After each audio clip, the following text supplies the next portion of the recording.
វិតថ្មីអើយលួចលើជីវិតថ្មីទុកជាព្រះលើព្រះអាចស្ដាយលើស្ដាយ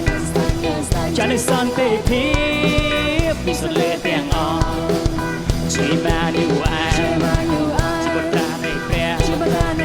បោដាសង្គ្រោះគឺព្រះយេស៊ូវគ្រីស្ទគឺព្រះយេស៊ូវគ្រីស្ទ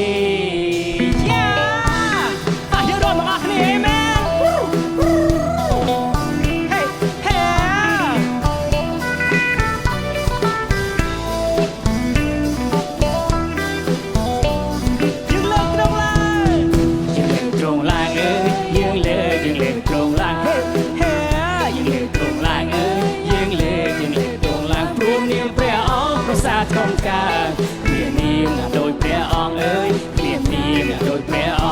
ង្គទុកគឺជាផ្លូវអើយក្តីពិននឹងជាជីវិតហេទុកគឺជាផ្លូវអើយក្តីពិននឹងជាជីវិតព្រះអង្គសោយរាជតែក្តីសុចរិតជារៀងដរាបអកលអើយជារៀងដរាបអកលទុកជាព្រះលើព្រះ